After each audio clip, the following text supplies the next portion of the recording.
Hello friends and welcome to my channel code with Inshal. तो आज हम वापस आ चुके हैं अपनी full stack web development full course की सीरीज के साथ। और आज की वीडियो बहुत ही अमेजिंग होने वाली है क्योंकि आज की वीडियो में मैं आपको बताने वाला हूँ कि इमेजेस एचटीएमएल में क्या होती हैं, किस तरह इमेजेस को पुट किया जाता है और क्या क्या चीज़ें आपको इमेजेस में देखने को मिलती हैं अगर आप एचटीएमएल के साथ किसी भी इमेज को अटैच करते हैं और वेब ब्राउजर पे डिस्प्ले कराते हैं।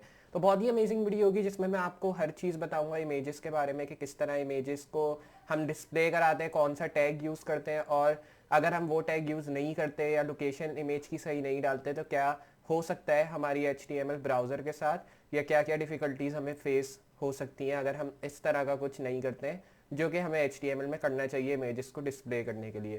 तो मुझे उम्मीद है आपको ये वीडियो ज़रूर पसंद आएगी जिसमें मैं आपको HTML में इमेजेस के बारे में बताऊंगा। तो अगर आपको ये वीडियो अच्छी लगे, पसंद आए, तो वीडियो को लाइक करना ना भूलें।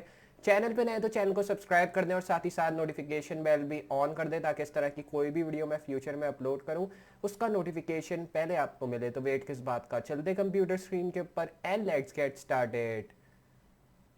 तो आ चुके हम लोग अपनी कंप्यूटर स्क्रीन के ऊपर। जैसा मैंने आपको बताया कि आज की वीडियो में मैं आपको HTML में इमेजेस के बारे में बताऊंगा और हम देखेंगे कि इमेजेस को किस तरह यूज़ किया जाता है और कौन कौन सा टैग जो है इंपॉर्टेंट होता है अगर हम इमेजेस को HTML में यूज़ कर रहे हैं। तो सबसे पहले अगर मैं इस पैराग्राफ पे आऊँ तो इधर लिखा है images can improve the design and the appearance of a web page, जो कि बिल्कुल सही बात है कि अगर आप इमेजेस यूज़ करते हैं तो इससे जो है आप डिज़ाइन बहुत अच्छा कर सकते हैं आपके वेब पेज का या आपके HTML ब्राउज़र का। मतलब जैसे अगर मैं गूगल क्रोम में यूज़ कर रहा हूँ HTML को, तो अगर मैं उससे इमेज को अगर मैं उसमें इमेज को यूज़ करूँ तो उससे क्या होगा, मेरे HTML पेज का जो डिज़ाइन है और उसकी जो अपीयरेंस है वो बहुत ही बेहतर हो जाएगी। तो इसलिए हम ज़्यादातर इमेजेस को यूज़ करते हैं ताकि हम जो है अपने वेब ब्राउज़र में अच्छा डिस्प्ले करा सकें यूज़र को, या अगर हम कोई वेब पेज या वेबसाइट बना रहे हैं तो क्लाइंट्स को भी देखने में मज़ा आए कि हाँ ये वेब पेज बहुत अच्छा लग रहा है इस इमेज के साथ, इस तरह करके। अगर मैं एग्जांपल पढ़ूँ उसकी, तो एग्जांपल में मैंने इमेज का एक टैग यूज़ किया हुआ है या इमेज का एलिमेंट आप कह सकते हैं, जिसके अंदर हमने एक सोर्स एट्रीब्यूट का यूज़ किया और सोर्स एट्रीब्यूट में मैंने इमेज का नाम डाल के dot JPEG means that image का फॉर्मेट डाला है। वैसे मैंने आपको इमेज प्रीवियस वीडियो में भी, सॉरी प्रीवियस वीडियो में नहीं, प्रीवियसली वीडियोस में बताया हुआ है इसी सीरीज़ की कि इमेज के अंदर हम सोर्स एट्रीब्यूट का इस्तेमाल करते हैं अगर किसी भी इमेज को हमें प्रिंट कराना होता है। लेकिन हम इतनी डिटेल में नहीं गए थे, तो आज मैं आपको डिटेल में बताऊंगा कि बेसिकली किस तरह आप इमेजेस को प्रिंट करा सकते हैं अपने वेब ब्राउज़र में। सबसे पहले मैं जो है नोट पैड को ओपन कर लूँगा और मैं फ़ाइल को एज index.html में सेव कर लूँगा ताकि जो कोड हम लिखें वो हमें अपने ब्राउज़र में शो हो। तो मैं इसको येस कर दूँगा और ब्राउज़र में ओपन कर लेते हैं अपनी इंडेक्स फाइल को। तो मैं आ जाऊँगा डेस्कटॉप पे, ये हमारी फ़ाइल है जो कि मैंने यहाँ से ओपन कर ली। अब फाइल को ओपन करने के बाद आप देख रहे हैं कि यहाँ पे जो फाइल है मेरी टोटली एम्प्टी है, अभी कुछ भी हमने ऐड नहीं किया, जो कि ऑब्वियस सी बात है, नोट पैड अभी मैंने खोला है तो बिल्कुल भी ऐड कुछ भी नहीं है इसमें। अब मैं क्या करूँगा, मैं इस फाइल में आऊँगा और फिर अगर हम एग्जाम्पल देखें तो इसमें लिखा है image source pic underscore truly dot jpeg. तो ये एक इमेज का नाम है और उसका फॉर्मेट लिख दिया है कि अगर आपको आपके पास इस नाम की इमेज है विद जेपैग फॉर्मेट तो आप इस इमेज को प्रिंट करा सकते हैं ब्राउज़र में। लेकिन हमारे पास अभी इस नाम की कोई भी इमेज नहीं है, तो क्या करेंगे, हम अपने पास जो इमेज है उसका यूज़ भी कर सकते हैं। जैसे अगर मैं हाँ हूँ फाइल एक्सप्लोरर में, और जैसे अगर मैं आपको दिखाऊं कि ये मेरा थंबनेल है, अब ये जो मेरा थंबनेल है इसको मैं प्रिंट कराना चाहता हूँ इमेज टैग के ज़रिए मेरे वेब ब्राउज़र में। तो मैं क्या करूँगा, अगर मैं इसका नाम देखूँ तो ये है रेड कलरफुल टिप्स, तो मैं इसका नाम कॉपी कर लेता हूँ। अब इस थंबनेल का नाम जो है मैंने यहाँ से कॉपी कर लिया। उसके बाद मैं क्या करूँगा, मैं आ जाऊँगा वर्ड में, अपने वर्ड डॉक्यूमेंट में, और वर्ड डॉक्यूमेंट में आने के बाद मैं आ जाऊँगा नोट पैड पे। नोट पैड पे मैं एक इमेज सोर्स टैग क्रिएट करूँगा, इमेज के अंदर एक सोर्स एट्रीब्यूट क्रिएट करूँगा। उसके बाद मैं यहाँ पे नाम डालूंगा इसका। फिर मैं क्या करूँगा, मैं इस टैग को सिंपली अब क्लोज कर दूंगा क्योंकि ऑब्वियसली बात है मैंने सोर्स एट्रीब्यूट में हर चीज़ डाल दी है, तो अब मुझे जो है कुछ और डालने की ज़रूरत नहीं है और मैं इसको इस तरह क्लोज कर दूंगा। अब इमेज में क्या होता है, इमेज में आपको क्लोज टैग बनाने की ज़रूरत नहीं होती, या तो आप एंड में स्लैश डाल दें या तो डायरेक्टली आप इस तरह भी इमेज को क्लोज कर सकते हैं। अगर मैं सेव करके यहाँ रिलोड करूँ ब्राउज़र में तो आप देखेंगे हमें एम्प्टी ब्राउज़र शो होगा। तो आप सोचेंगे कि हमें एम्प्टी ब्राउज़र क्यों शो हो रहा है, हालांकि हमने इमेज का यूआरएल मतलब इमेज का जो नाम है वो भी बिल्कुल परफेक्ट डाला है, लेकिन हमने इमेज का फॉर्मेट नहीं डाला। अगर मैं देखूं तो मुझे पता है कि मेरा थंबनेल किस फॉर्मेट में, डॉट जेपैग में। अगर मैं डॉट जेपैग भी डाल देता हूँ, जैसे मैंने नाम डाल दिया थंबनेल का, उसके बाद मैंने डॉट जेपैग डाल दिया, अब अगर मैं इसको प्रिंट कराता हूँ गूगल क्रोम में तब भी आप देखेंगे हमें प्रिंट नहीं हो रहा। क्यों नहीं हो रहा? अब इसकी सबसे बड़ी वजह ये है कि मैंने जो ये फाइल क्रिएट की है index.html की, ये मैंने डेस्कटॉप पे क्रिएट की है, और ये जो मेरा थंबनेल है जो कि मैं इसमें डाल रहा हूँ इस सोर्स एट्रीब्यूट में, ये मैंने डाउनलोड्स में ऐड किया हुआ है। तो अब हमें पूरा डाउनलोड्स का यूआरएल डिफाइन करना होगा। किस तरह करना होगा वो मैं आपको बताता हूँ।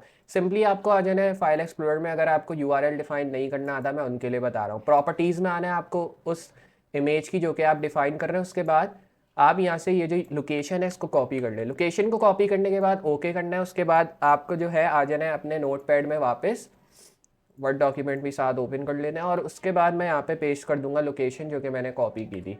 पेस्ट करने के बाद यहाँ भी स्लैश डालेंगे इस तरह। और अब मैं अगर सेव करके, सॉरी बाय मिस्टेक मैंने फाइल ही बंद कर दी, इंडेक्स ये रही।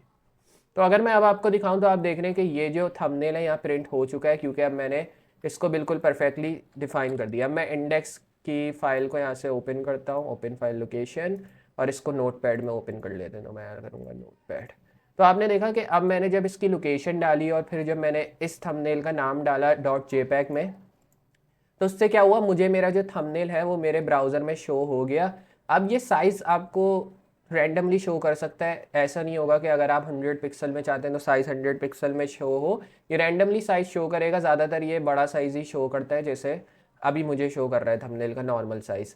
अब मैं क्या करूँगा, मैं आ जाऊँगा वर्ड में, और वर्ड में आने के बाद अब मुझे उम्मीद है आपको समझ में आया होगा कि अगर हमें किसी भी इमेज का यूआरएल डालना है तो हमें ये ज़रूर देखना है कि इमेज हमारी है कहाँ। अगर डाउनलोड्स में तो हम डाउनलोड्स का यूआरएल डालेंगे। अगर डेस्कटॉप में है, दोनों फाइल्स हमारी HTML वाली भी और इमेज वाली भी, तो हमें यूआरएल डालने की फिर ज़रूरत नहीं है। हम डायरेक्टली इमेज का नाम और उसका फॉर्मेट डाल सकते हैं, .jpeg या .png, जिस भी फॉर्मेट में। उसके बाद आप जैसे ही रिलोड करेंगे आपको इमेज डिस्प्ले हो जाएगी ब्राउज़र में। अब ये ऑल टैग क्यों यूज़ करते हैं? मैंने ऑल टैग का आपको ऑलरेडी प्रीवियस वीडियो में बताया था, लेकिन फिर मैं आपको बता देता हूँ एक समरी करके कि ऑल्टरनेट टैग हम इसलिए यूज़ करते हैं HTML में ताकि हम किसी भी इमेज का ऑल्टरनेट यूज़ कर सकें। जैसे यहाँ पे जब मैंने ये यूआरएल नहीं डाला था तो हमें एरर शो हो रहा था, सॉरी एरर नहीं, हमें शो हो रहा था कि इमेज का एक छोटा सा आइकन और उसके साथ कुछ भी नहीं है। अगर मैं यहाँ पे आपको रिलोड करके दिखाऊं तो आप देख रहे हैं यहाँ पे एक इमेज का छोटा सा आइकन हमें सिर्फ शो हो रहा है और बाकी कुछ भी नहीं शो हो रहा। अब मैं इसके साथ अगर ऑल्टरनेट टैग डाल देता हूँ तो अब मुझे इस छोटे से इमेज के आइकन के साथ ऑल्टरनेट भी शो होगा कि अगर मैंने ऑल्टरनेट में कुछ भी डाल सकते हैं। अब जैसे मैंने यहाँ डाल दिया this image is not showing, इस तरह करके मैंने जो है एक डाल दिया ऑल्टरनेट फंक्शन, या आप कह सकते हैं एक ऑल्टरनेट एट्रीब्यूट के अंदर कंटेंट। अब मैं इसको सेव करूंगा और यहाँ से रिलोड। अब रिलोड करने के बाद आपने देखा ये छोटे से इमेज के आइकन के साथ मुझे ऑल्टरनेट में जो मैंने लिखा है वो भी शो रहा है, this image is not showing. और इसलिए हम ऑल्टरनेट एट्रीब्यूट का यूज़ करते हैं ताकि अगर हमारी इमेज डिफाइन ना हो तो हमें पता हो कि इसका ऑल्टरनेट क्या है। अगर इमेज हमारी नहीं आ रही तो ऑल्टरनेट पे हमें ये वाला कंटेंट है ये चलाना है। तो इसलिए क्या करता है HTML, जब आपने इमेज का कोई भी हिस्सा गलत डिफाइन किया है या कोई भी मिस्टेक किया है इसमें, तो वो डायरेक्टली ऑल्टरनेट टैग को चला देता है। जो भी कंटेंट आपने ऑल्टरनेट में लिखा होगा वो आपको ब्राउज़र में डिस्प्ले हो जाएगा। लेकिन शर्त ये है कि यहाँ पे कुछ मिस्टेक होनी चाहिए। जैसे अगर यहाँ पे मेरी मिस्टेक है कि मैंने लोकेशन सही नहीं डिफाइन की इमेज की, तो इसी वजह से हमें जो है उसके बदले ये ऑल्टरनेट शो हो रहा है। तो अब हमने एग्जाम्पल्स भी देख लिया। अब आते हैं इमेजेस सिंटैक्स में कि बेसिकली इमेज सिंटैक्स होता क्या है। The HTML image tag is used to embed an image in a web page. Images are not technically inserted into a web page. Images are linked to web pages. The image tag creates a holding space for the referenced image. The image tag is empty. It contains attributes only and does not have a closing tag. तो ये चीज़ बड़ी important है। अगर हम इसको थोड़ा देखें, इसमें लिखा है कि इमेजेस जो है टेक्निकली इंसर्ट नहीं होती किसी भी वेब पेज के अंदर। इमेजेस डायरेक्टली लिंक होती हैं वेब पेजेस से। मतलब जैसे अगर मैं एक इमेज साइंटेक्स का यूज़ कर रहा हूँ, इमेज साइंटेक्स में मैं टेक्निकली इमेज को इंसर्ट नहीं कर रहा, मैं उसको लिंक कर रहा हूँ वेब पेज के साथ ताकि मेरी जो इमेज है वो मेरे ब्राउज़र में डिस्प्ले हो। अब इमेज टैग बेसिकली हम लोग क्रिएट करते हैं इमेज टैग स्पेस लेने के लिए और इमेजेस को जो है डिस्प्ले कराने के लिए, जो कि सिंपल सी चीज़ है। अब अगर हम बात करें कि इमेज टैग होता क्या है, तो इमेज टैग एक एम्प्टी टैग होता है। जैसे मैंने आपको एम्प्टी टैग्स की पूरी एक डिटेल वीडियो में बताया था कि एम्प्टी टैग्स क्या होते हैं, तो आप वो वीडियो चेकआउट कर सकते हैं अगर आपने अभी तक नहीं देखी है, जिसमें आपको बहुत सी चीज़ें समझ में आएंगी कि एम्प्टी टैग्स क्या होते हैं। तो इसीलिए इमेज को भी हम as a empty tag consider करेंगे, क्योंकि इसके अंदर सिर्फ एट्रीब्यूट्स होते हैं, इसका कोई भी क्लोजिंग टैग नहीं होता। जैसे अगर हम H1 या पैराग्राफ टैग की बात करें उसमें हम क्लोजिंग टैग्स भी डालते हैं, जो कि हम शॉर्ट वर्ड्स में एंड टैग्स भी कहते हैं, लेकिन इमेज टैग में ऐसा इसलिए नहीं होता क्योंकि ये एम्प्टी टैग होता है और एम्प्टी टैग में सिर्फ एट्रीब्यूट्स होते हैं, क्लोजिंग टैग नहीं होता, और इसलिए हम इमेज को क्लोजिंग टैग में नहीं देते, सिर्फ एट्रीब्यूट्स डालते हैं, जैसे सोर्स एट्रीब्यूट हो गया, ऑल्ट एट्रीब्यूट हो गया। और ये तो सिर्फ 2 एट्रीब्यूट्स मैंने बताया, वैसे इमेजेस में बहुत सारे एट्रीब्यूट्स का यूज़ होता है जो कि मैं आपको आगे आने वाली वीडियोस में बताऊंगा। The image tag has 2 required attribute, source and alt. तो ये दोनों एट्रीब्यूट्स के बारे में मैंने आपको बता दिया, और HTML भी यही कहता है कि ये दोनों जो एट्रीब्यूट्स हैं यही सिर्फ इंपॉर्टेंट होते हैं, और बाकी एट्रीब्यूट्स का आप यूज़ कर सकते हैं, लेकिन वो ज़्यादा रिक्वायर्ड चीज़ें नहीं कंटेन करते। मीन्स दैट आप एक तरह से कह सकते हैं वो जो रिक्वायर्ड एट्रीब्यूट्स हैं वो ऑप्शनल होते हैं, लेकिन हमें जो जिनकी नीड होती है, जो रिक्वायर्ड होते हैं, वो ये 2 होते हैं। और मैं तो कहूँगा कि ऑल टैग भी एक ऑप्शनल ही है, इसको भी अगर आप यूज़ करना चाहें तो कर सकते हैं, लेकिन मेरे ख्याल में ये भी ऑप्शनल एट्रीब्यूट है। सबसे ज़्यादा ज़रूरी जो एट्रीब्यूट है इमेज में वो इस सोर्स का है, क्योंकि सोर्स के ज़रिए ही आप स्पेसिफाई कर दो इमेज का पाथ। अगर आप इमेज का पाथ ही नहीं डालोगे तो कैसे इमेज आपको डिस्प्ले होगी ब्राउज़र में। तो ये ऑब्वियस सी बात है कि सोर्स जो एट्रीब्यूट है ये सबसे इंपॉर्टेंट एट्रीब्यूट है इमेज टैग के अंदर, जो कि हमें डालना ही है अगर कोई भी इमेज हमें डिस्प्ले करानी है, चाहे वो लिंक के थ्रू हो, चाहे वो हमारे पास हमारे पीसी में हो, जहाँ भी इमेज हो, सोर्स एट्रीब्यूट का यूज़ करना बहुत इंपॉर्टेंट है। ऑल्ट फिर भी ज़रूरी नहीं है, क्योंकि ये ऑल्टरनेट टेक्स्ट के लिए यूज़ होता है, और ऑल्टरनेट टेक्स्ट तब हमें शो होता है जब इमेज हमारी शो नहीं होती ब्राउज़र में, अगर कोई भी मिस्टेक होती है सोर्स एट्रीब्यूट में। अब सिंटैक्स इसका यूआरएल में भी हो सकता है, और अगर यूआरएल में नहीं है तो आप, अगर आपके पास पीसी के अंदर इमेज है तो पीसी में के भी यूआरएल आप डाल सकते हैं डेस्कटॉप करके। तो जो आपको डालना है वो आप इधर सोर्स में डाल सकते हैं, जो कि बहुत ही अमेजिंग चीज़ है। लेकिन ऑल्टरनेट की अगर बात करें वहीं पे, तो ऑल्टरनेट ऑप्शनल है, अगर यूज़ करना चाहते हैं आप तो यूज़ कर सकते हैं। The source attribute, the required source attribute specifies the path URL to the image. Note when a web page loads, it is the browser at the moment that gets the image from a web server and inserts it into the page. Therefore, make sure that the image actually stays in the same spot in relation to the web page, otherwise your visitor will get a broken link icon. The broken link icon and the alt text are shown if the browser cannot find the image. Basically ये मुझे बता रहा है कि broken link का icon जब show होता है जब आपकी जो इमेज है वो फाइंड नहीं हो पाती HTML के ज़रिए ब्राउज़र के अंदर, या आपने कोई मिस्टेक की उस वजह से आपकी इमेज जो है वो ब्राउज़र में डिस्प्ले ना करा रहा हो, तब आपको ऑल्ट का टेक्स्ट होगा, जो कि मैंने आपको ऑलरेडी ऊपर बता दिया। बाकी आप सोर्स एट्रीब्यूट और ऑल्ट एट्रीब्यूट को अगर डिटेल में पढ़ना चाहते हैं तो आप ये एग्जांपल्स देख सकते हैं जो कि मैंने इधर ऐड किए हैं। वैसे मैंने आपको ऑलरेडी समरी बता दी है इनकी, तो समरी यही है। अगर हम विड्थ और हाइट की बात करें तो आप स्टाइल एट्रीब्यूट के ज़रिए इमेज की विड्थ और हाइट सेट कर सकते हैं, और विड्थ और हाइट और स्टाइलिंग होती क्या है ये भी आप इधर पढ़ सकते हैं अगर आप चाहें। और इमेजेस इन अदर फोल्डर, मतलब अगर आपके पास कोई भी इमेज किसी और फोल्डर में है तो आपको पहले उस फोल्डर का यूआरएल देना होगा, फिर इमेज का नाम, और उसका फॉर्मेट बिल्कुल सही देना है। फॉर्मेट भी अगर गलत हुआ तो इमेज आपकी डिस्प्ले नहीं होगी ब्राउज़र में।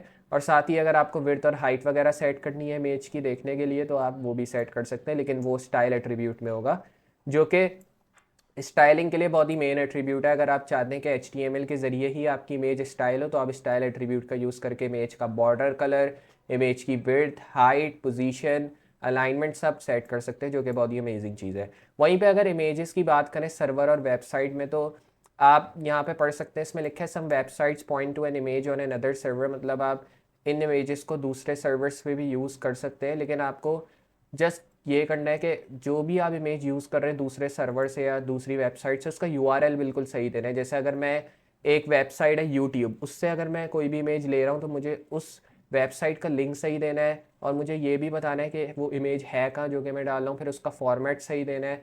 तो इस तरह करके जब आप चीज़ें सही देंगे तो ऑब्वियसली फिर आपकी इमेज आपको वेब ब्राउज़र पे डिस्प्ले होगी, कोई भी एरर नहीं आना चाहिए। वहीं पे अगर एनिमेटेड इमेज की बात करें तो एनिमेटेड इमेज होती हैं गिफ्स इमेजेस, जैसे छोटी सी एक वीडियोस हो गई। वीडियोस ऐसे नहीं है MP3 MP4 वाली, बेसिकली गिफ इमेजेस ये होती हैं कि जैसे अगर आपने देखा होगा कि कुछ लोग आपको गिफ इमेजेस भेजते भी होंगे, जैसे अगर कोई भी इवेंट आता है तो ज़्यादातर लोग गिफ इमेज का इस्तेमाल करते हैं, एनिमेटेड इमेजेस उसको कहते हैं। तो वो इमेजेस जो है बेसिकली एक छोटी सी वीडियो होती हैं 2-3 सेकंड की, जो कि चलती हैं हल्की सी और फिर ख़त्म हो जाती हैं, तो वो गिफ इमेजेस कहलाती हैं। और अगर आप कोई भी गिफ इमेज डाल लें तो उसका फॉर्मेट डालना ज़रूरी है .gif। अगर इमेजेस एज लिंक की बात करें तो इमेजेस एज लिंक भी आप यूज़ कर सकते हैं, वो भी आप इमेज टैग के अंदर यूज़ करेंगे जो कि सोर्स टैग के ज़रिए यूज़ होगा। और अगर आपको उसको स्टाइल करना है तो ऑब्वियसली फिर आप स्टाइल एट्रीब्यूट का यूज़ करेंगे, जैसे हमने ऊपर देखा। इमेज फ्लोटिंग क्या होता है? इमेज फ्लोटिंग प्रॉपर्टी इमेज को फ्लोट करने के लिए यूज़ होती है राइट और लेफ़्ट। जैसे अगर मैं चाहता हूँ मेरी इमेज जो है वो लेफ़्ट पे शो हो मेरे ब्राउज़र के, तो मैं फ्लोट लेफ़्ट करूँगा। लेकिन अगर मैं चाहता हूँ कि मुझे राइट पे शो हो, तो ऑब्वियसली मैं फिर उसको फ्लोट राइट करूँगा, जिससे मेरी इमेज राइट पे फ्लोट हो जाएगी और फिर मैं देख सकता हूँ कि राइट पे किस तरह लग रही है, लेफ़्ट पे किस तरह लग रही है, और जो मुझे सेटल लगेगा फिर मैं उसको डिफाइन कर सकता हूँ। वहीं पे अगर समरी की बात करें तो use the HTML image element to define an image, use the HTML source attribute to define the URL of the image, use the HTML alt attribute to define an alternate text for an image if it cannot be displayed, use HTML width and height attributes or the CSS width and height properties to define the size of the image, use the CSS float property to let the image float to the left और to the right. तो ये कुछ summary है जो कि बहुत ही important है, आप इसको रीड करके देख सकते हैं कि क्या क्या चीज़ें हमने आज इस वीडियो में कवर अप की है। और अगर आपको फिर भी कुछ समझ नहीं आता है जो कि मैंने इस वीडियो में आपको बताया, तो आप कमेंट करके मुझसे पूछ सकते हैं। और अगर आपको ये वीडियो पसंद आई जिसमें मैंने आपको इमेजेस की फुल डिटेल दी है, तो वीडियो को लाइक करना ना भूलें, चैनल पर नए तो चैनल को सब्सक्राइब कर दें और साथ ही साथ नोटिफिकेशन बेल ऑन कर दें, ताकि इस तरह की कोई भी वीडियो मैं फ्यूचर में अपलोड करूँ उसका नोटिफिकेशन पहले आपको मिले। तो मैं मिलता हूँ अगली वीडियो में इसी तरह की अमेजिंग और हेल्पफुल चीज़ों के साथ। तब तक के लिए गुड बाय।